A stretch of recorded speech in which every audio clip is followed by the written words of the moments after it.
कि तुमको जो ये पाप चढ़ा हुआ है ना जन्म जन्मांतर का, हाँ अपन कहेंगे तो शुरू से लेकर के ही फिर कमती कला होती जाती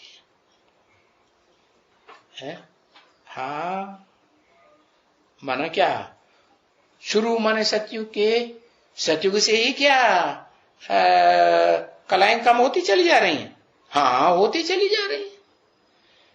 तो क्या वहीं से ही पाप चढ़ना शुरू हो गया?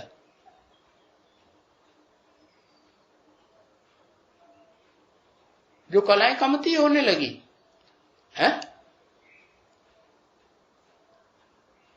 कला कमती होती जाती है, भले विकार में नहीं जाते हैं। माने विपरीत, कार माने कार्य, ऐसा विपरीत कार्य नहीं करते हैं जो हेवनली गॉड फादर ने रास्ता बताया था कि किसी को दुख नहीं दिए, तो वहां किसी को दुख नहीं देते हैं। देह की इंद्रियों से दुख देते हैं? दुख नहीं देते हैं। हाँ, विकार में माने विपरीत कार्य नहीं करते।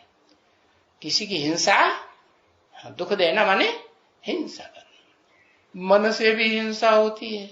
किसी के मन को दुख दे दिया, मन अशांत हो गया, तो क्या कहेंगे? दुख दिया कि नहीं दिया? मन को दुख दिया माने आत्मा को दुख दिया है। किसी की इंद्रियों में दर्द हुआ, इंद्रियां परेशान विह्वल हो गई, तो दुख दिया कि नहीं दिया? दिया। तो दुख दिया माने विकार में गए, विपरीत कार्य किया, पर बुद्धि तो कम होती जाती है ना। हाँ, कैसे कम होती जाती है? हाँ, इंद्रियों के द्वारा, जो ज्ञान इंद्रियां हैं उनके द्वारा सुख भोगते हैं या नहीं भोगते हैं? हाँ, तो विनाशी चीज के द्वारा सुख भोगते हैं या अविनाशी चीज के द्वारा सुख भोगते हैं? 16 कला संपूर्ण राधा कृष्ण और उनके फॉलोअर्स जितने भी प्रजा है, वो विनाशी सुख भोगते हैं कि अविनाशी सुख भोगते हैं?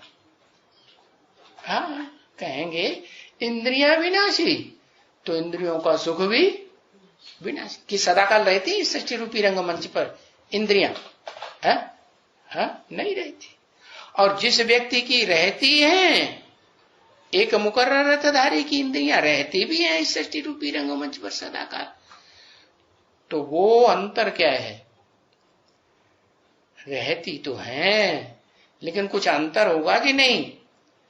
वो उन इंद्रियों को बिल्कुल याद नहीं करता है,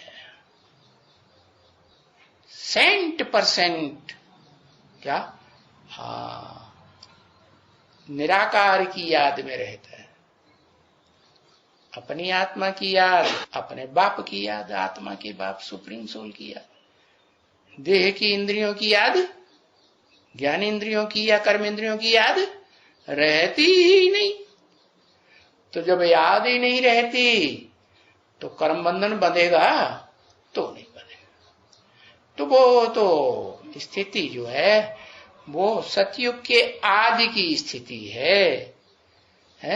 जब बाप सुप्रीम सोल है, हेवनली गॉड फादर इस सृष्टि पर आते हैं और रास्ता बताते हैं कि अपन को आत्मा समझ, मुझ बाप को याद करो है, और निरंतर मुझे ही याद करते रहेंगे, 1 सेकंड का भी अंतर ना पड़े कि कोई देहदारी याद आ जाए तो क्या होगा?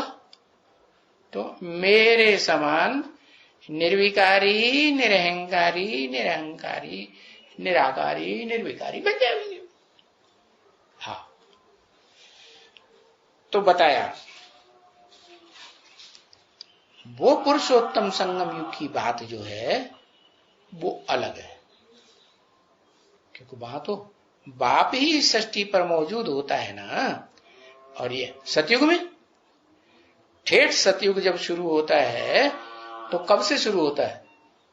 जब से वो मन बुद्धि का उपयोग करने वाली आत्मा जो है उसके साथ साथ किसके साथ साथ?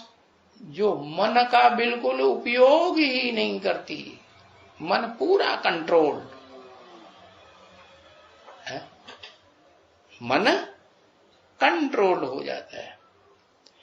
तो ऐसी स्थिति जब आती है इस दुनिया में, सतयुग में, तो वहां कहते हैं 16 कला संपूर्ण सुख भोगने वाली आत्मा है, ज्यादा से ज्यादा है। या तो कम कलाओं की सुख भोगती हैं बाद में। तो फिर बताया कि वो देवताएं जो कलाओं में भरपूर होते हैं, भल विकार में नहीं जाते हैं, बुद्धि कम होती जाती है। क्यों क्यों बुद्धि कम हो जाती है? क्योंकि मन का कंट्रोल है। हाँ, मन जो है बिना सुख भोगे रह नहीं सकता, रहता है। हाँ, राधा की आत्मा या कृष्ण की आत्मा एक दूसरे से दृष्टि न ले, हाँ, ज्ञान इंद्रिय का सुख न भोगे तो रह सकेगी? नहीं रह सकेगी। तो ये सुख भोगने से क्या होता है? आत्मा की शक्ति छीन होती है। तो ये देखो, क्या देखो है, ये बुद्धि क्यों छीन हुई, कलाएं क्यों कम हुई आत्मा की? क्योंकि सुख भोगना आरंभ हो जाता है इंद्रियों से। और उससे पहले जब बाप इस सृष्टि रूपी रंगमंच पर मौजूद होते हैं, सुप्रीम सोल, तो ऐसी स्थिति बना के जाते हैं मुकर्रर रथधारी की, और जो भी सहयोगी आत्माएं हैं कैसी स्थिति बना के जाते हैं कि वो मन के ऊपर पूरा कंट्रोल करती है। और मन के ऊपर रहेंगी तो नंबरवार, फिर भी मन के ऊपर कंट्रोल करती हैं और इंद्रियों का सुख भोगती है? नहीं भोगती है। तो देखो गया